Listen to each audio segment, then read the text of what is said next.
Dostlarınızla birlikte daha çok zaman keçirmək istəyə bilərsiniz, sosial çevrəniz canlana bilər, ailəvi və ya şəxsi həyatınızla əlaqəli olaraq ciddi qərarlar almaq üçün uyğun bir gündür. 14 iyun tarixində günorta saatlarına etibarən göy üzündə Ay Dolça bürcündə hərəkət etməyə başladı və ayın Dolça bürcündə hərəkət etməsi nəticəsində bu gün aşırı duyğusallıqdan uzaq olacaqsınız, soyuqqanlı və məntiqli qərarlar ala bilərsiniz. Yeni insanlarla bu gün tanış olmaq istəyə bilərsiniz, yeni insanlarla bu gün tanış ola bilərsiniz.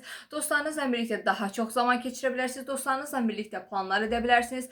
Sosial çevrənizdəki insanlarla olan ünsiyyətiniz və kommunikasiyanız bu gün artacaq. Eyni zamanda könüllü işlərlə əlaqəli mövzulara yönələ bilərsiniz. Kollektiv layihələrdə iştirak etmək istəyiniz və arzunuz bu gün arta bilər və bununla birlikdə yeni texnologiya, yeni ixtiralara, astrologiyada, meditasiyada, ruhsal və spiritual çalışmalara bu gün yönələ bilərsiniz.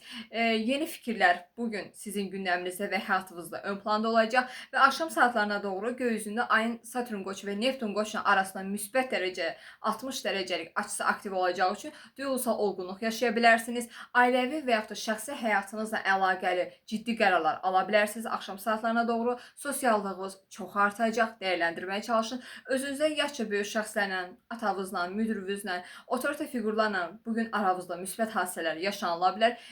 Sezgiləriniz bu gün artacaq və eyni zamanda incəsənətdir, musiqidir, yaradıcılıqdır, yazarlıqdır. Bu kimi sahələrdə sizə gözləmədiyiniz anda bir ilham gələ bilər, yaradıcılığınız yüksək ola bilər, mənəvi və ruhsal mövzulara bu gün yönələ bilərsiniz. Ən əsası da empatiya duyğunuz bu gün çox yüksək olacaq.